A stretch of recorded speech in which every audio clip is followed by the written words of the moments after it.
हैं और सबसे पहले अफसोसनाक वाक़या शामिल करेंगे। डीएचए फेज़ 7 में ज़ेरे तमीर इमारत की छत गिर गई। हादसे में 2 मजदूर जाँ बहक, 8 ज़ख्मी। रेस्क्यू टीम की जानिब से इमदादी कार्रवाइयाँ जारी हैं। मज़ीद तफसीलात के लिए बात करेंगे जैन अली से। जी जैन। जी बिल्कुल, डीएचए फेज़ 7 का ये अफसोसनाक वाक़या है जहाँ पर एक ज़ेरे तमीर घर की जो छत है वो गिर गई है। इस दौरान जो है वो मजदूर जो उधर काम कर रहे थे वो मलबे तले आकर जो है वो जख्मियों में है, जिनकी तादाद जो है वो 10 है, जिनमें से 8 जो है वो जख्मी हुए हैं, जबकि 2 अफराद जो है वो जाँ बहक हो चुके हैं।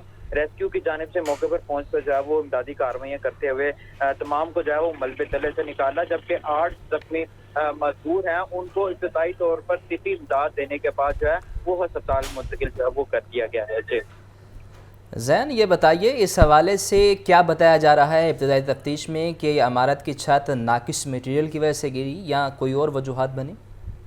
जी बिल्कुल, इस हवाले से जो है वो अभी तहकीकात जो है वो की जा रही है और इस चीज़ का जो है वो पता लगाया जा रहा है कि इमारत के गिरने की असल वजूहात क्या हैं। इस चीज़ को भी मद्देनजर रखा जा रहा है कि जो इमारत घर जो बन रहा था उसके में छत में जो जलने वाला मटेरियल था कहीं वो नाकिस सही नहीं था या फिर इसको बनाते वक्त कोई कोताही जो है वो बरती गई। इस हवाले से तमाम पहलुओं से जो तहकीकात जो है वो अभी इन्वेस्टिगेट किया जा रहा है। इन्वेस्टिगेशन के बाद जो है वो मजीद जो लाए अमल है वो अपनाया जाएगा। जी जैन, ये भी बता दीजिए कि जो 2 मजदूर जाँ बहक हुए उनका ताल्लुक़ किस इलाके से था और उनकी शनाख्त के हवाले से क्या अपडेट है आपके पास? जी बिल्कुल, जो 10 मजदूर जो उस वक्त काम कर रहे थे जिस दौरान ये छत गिरने का वाक़या जो है वो पेश आया था, इसमें से 2 अफराद जो है वो जाँ बहक हुए।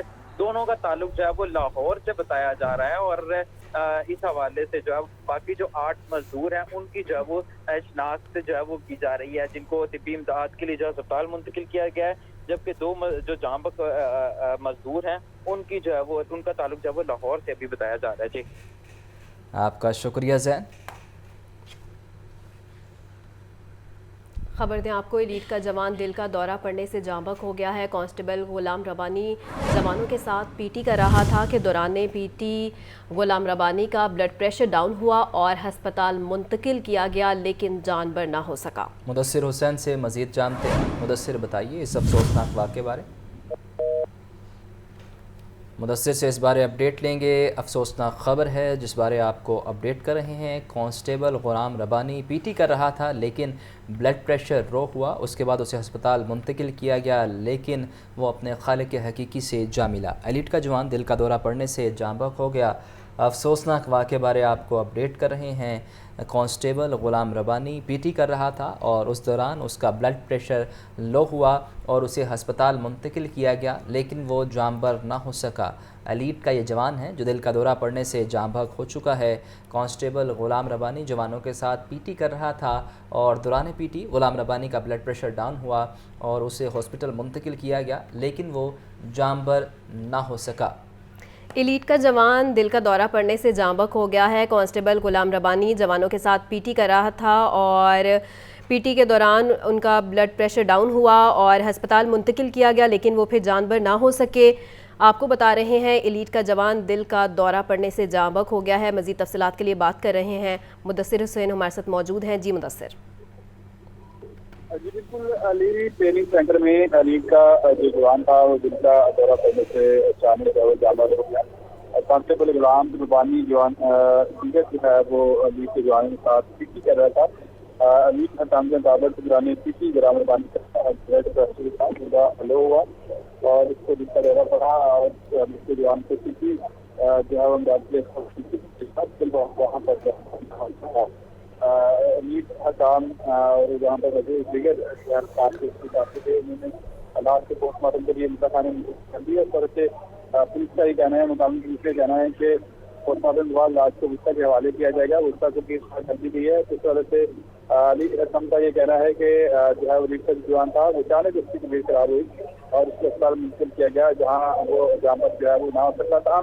इस तरह से उसे कहना है कि पोस्टमार्टम के बाद लाश को विस्ता के हवाले किया जाएगा। पोस्टमार्टम रिपोर्ट में मजीद हक़ाइक़ सामने आएंगे कि इसकी मौत है वो किस वजह से जो है वो वाक़या हुई है। पुलिस का कहना है कि पोस्टमार्टम रिपोर्ट के बाद लाश को विस्ता के हवाले किया जाएगा। जी बहुत शुक्रिया मुदस्सिर। वज़ीर आला पंजाब मरीम नवाज़ के काश्तकारों के लिए बड़े ऐलानात। सूबा भर में किसान कार्ड की तरसील का आज से आगाज़ कर दिया गया। किसान कार्ड से फ़ी एकड़ 30,000 से 1.5 लाख रुपए तक का कर्ज लिया जा सकेगा। काश्तकार 15 अक्टूबर के बाद किसान कार्ड इस्तेमाल कर सकेंगे। किसानों के लिए अहम इक़दाम किए जा रहे हैं। वज़ीर आला पंजाब की जानिब से किसान कार्ड की तरसील का आज से आगाज़ कर दिया जाएगा और फ़ी एकड़ 30,000 से 1.5 लाख तक का कर्ज लिया जा सकेगा। 15 अक्टूबर के बाद ये किसान कार्ड इस्तेमाल किया जाएगा। वज़ीर आला पंजाब मरीम नवाज़ के काश्तकारों के लिए बड़े ऐलानात और अब उस पर अमल दरामद का काम शुरू हो चुका है। और आपको बताएं, किसान कार्ड से फ़ी एकड़ 30,000 से 15 लाख रुपए तक का कर्ज लिया जा सकेगा और इस कार्ड को 15 अक्टूबर के बाद से इस्तेमाल किया जा सकेगा। कमिश्नर लाहौर की ज़ेर सदारत डिवीजनल डेवलपमेंट वर्किंग कमेटी का इजलास हुआ। लाहौर, कसूर, शेखुपुरा और ननकाना साहब की 8 तरक्याती स्कीमों का जायज़ा लिया गया। इजलास में पेश करदा 2 स्कीमें इजला को वापस भेज दी गई हैं। इन इजला बारे मज़ीद तफसीलात जानते हैं चीफ रिपोर्टर इमरान अकबर से। इमरान, बताइए। देखिए, कमिश्नर लाहौर ज़ैदी मकसूद की ज़ेर सदारत तरक्याती स्कीमों के हवाले से डिवीजनल डेवलपमेंट वर्किंग कमेटी का इजलास हुआ। इजलास में director development Lahore Javed Rashid Chauhan, DC Nankana Mohammad Aslam और उसके साथ साथ तमाम डिवीजनल अफसरान ने शिरकत की है। कमिश्नर लाहौर का कहना है कि इजलास में किसी तरक्याती स्कीम में प्राइस वेरिएशन की मुकम्मल जाँच की जाए, जबकि मंजूरी तफसीलन वज़ारत से मशरूत होगी, जबकि किसी भी जिले की स्कीम के मयार और डेडलाइन और टाइम लाइन के मुताबिक तकमील नागज़ीर है। इजलास में लाहौर, कसूर, शेखुपुरा, ननकाना साहब की 8 तरक्याती स्कीमों का जायजा लिया गया। रोड स्कीमों में आबादी का मुकम्मल सर्वे लाजमी हिस्सा है, इसके बगैर स्कीम मंजूर नहीं होगी। इजलास में पेश करदा 2 स्कीमें इजला को वापस भेज दी गई है, जबकि नए नोटिफिकेशन के मुताबिक दोनों स्कीमों की अप्रूवल फॉरम जिला डेवलपमेंट वर्किंग कमेटी से करवाई जाएगी। जी, बहुत शुक्रिया इमरान। स्कूलों के औकातकार में इजाफे के खिलाफ असातिज़ा का क्लासेस का बाइकआउट का ऐलान। कल से ग्रैंड टीचर अलायंस के खिलाफ एहतजाज होगा। मरकजी रहनुमा काशिफ शहजाद का कहना है कि औकातकार काबिल कबूल नहीं। परसों से टीचर भी 1:30 बजे घरों को जाएंगे। मज़ीद तफसीलात जानते हैं आतिफ परवेज से। जी आतिफ। जी बिल्कुल, हुकूमत की जानिब से जो सरकारी स्कूल हैं उसमें जो हफ्ते के रोज़ तलबा तालिबात को छुट्टी दी गई थी, लेकिन असातिज़ा ने स्कूल में आना था और इसके साथ साथ जो रोज़ाना के औकातकार हैं उसमें असातिज़ा के टाइम जो है वो बढ़ा दिया गया था। 1:30 बजे तक छुट्टी होती है तो 2:30 बजे तक जो असातिज़ा को स्कूल में रहने का पाबंद किया गया था। इसके ख़िलाफ़ अब असातिज़ा ने जो है तहरीक चलाने का आगाज़ किया है और 2 रोज़ बाद जो है 1 रोज़ बाद इसका जो टाइमिंग का बाइकआउट होगा। इस वक्त जो टीचर यूनियन के मरकज़ी सदर काशिफ शहजाद हमारे साथ मौजूद हैं, इनसे पूछते हैं जी कि क्या मामला है, क्यों ये बाइकआउट का ऐलान किया? अच्छा, इसमें सबसे पहले तो हमने ग्रैंड टीचर अलायंस पंजाब के नाम से एहतजाजी तहरीक का आगाज़ किया है, जिसके अंदर पंजाब के स्कूल असातिज़ा की तंजीमें शामिल हैं। कल उस सिलसिले में पूरे पंजाब के अंदर हर ज़िले के प्रेस क्लब के बाहर एहतजाजी मुजाहरा होगा और इसका एहतजाजी मुजाहरे का एजेंडा ये है कि बार बार हुकूमत को हमने कहा, बार बार हमारे साथ वादे हुए, लेकिन कोई भी मुतालबा हुकूमत या स्कूल एजुकेशन डिपार्टमेंट संजीदगी से नहीं ले रहा। तो अब इसके अंदर जो नंबर 1 है वो एक गैर मंतकी सा टाइम टेबल बना के जो है वो चला दिया गया और पाकिस्तान की तारीख में पहले कभी नहीं ऐसा हुआ। और स्कूल एजुकेशन का दस्तूरुल अमल भी कुछ और कहता है, वो जो राइज है पिछले 40 सालों से उसकी भी ये खिलाफ वर्जी है। तो ये सबसे बड़ा मामला है जिसके खिलाफ जो है वो हम कल से एहतजाजी तहरीक पूरे पंजाब में शुरू हो रही है और इसके साथ साथ जो स्कूल ठेकेदारी पर निज़ाम के तहत चलाने जा रहे हैं, लीव इनकैशमेंट है, सेकेंडरी स्कूल एजुकेटर्स की मुस्तकिली है, सर्विस रूल्स, दीगर सारे मुतालबात इसके अंदर बाकी भी शामिल हैं। और परसों से यानी कल एहतजाजी मुजाहरा है प्रेस क्लब और परसों से ये ग्रैंड टीचर अलायंस का फैसला है कि जो स्कूल टाइमिंग है उसका बाइकाट होगा यानी 1:30 बजे बच्चों को छुट्टी होगी तो असातिज़ा भी घरों को जाएंगे। बिल्कुल, काशिफ शहजाद की जानिब से अपने मुतालबात जो है टीचर्स के मुतालबात हैं वो सामने रखेंगे और सर फहरिस्त यही है कि जो टाइमिंग बढ़ाई गई है, असातिज़ा की औकातकार में इजाफा किया गया है, उसके ख़िलाफ़ जो है एहतजाजी तहरीक शुरू हो रही है। कल एहतजाज किया जाएगा और परसों से बाकायदा तौर पर इस टाइमिंग के ख़िलाफ़, इस औकातकार के ख़िलाफ़ जो है वो बाइकआउट किया जाएगा। जी, आपका बहुत शुक्रिया। शहर के मुख्तलिफ इलाकों में बूंदाबांदी से मौसम खुशगवार हो गया। गर्मी और हब्स की शिद्दत में कमी आ गई और शहर के उफक पर बादलों के डेरे बरकरार हैं। ज़्यादा से ज़्यादा दर्जा हरारत 33 डिग्री सेंटीग्रेड तक जाने का इम्कान है। सामिया सईद से मज़ीद जान लेते हैं। बताइए सामिया।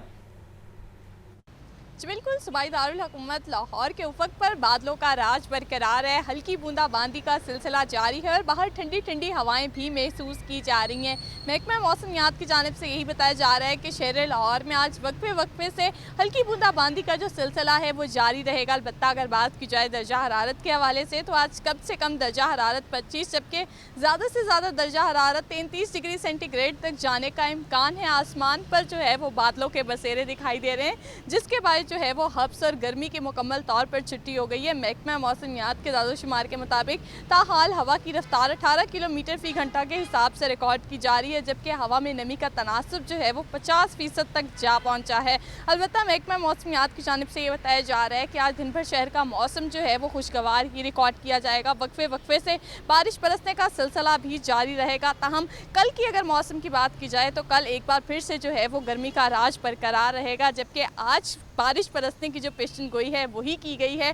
और आज यही देखा जा रहा है कि सुबह सवेरे से धूप और छाँव का सिलसिला तो जारी था, मगर अब जो है वो आसमान पर सिर्फ और सिर्फ बादलों की ही चलती हुई दिखाई दे रही है। जी।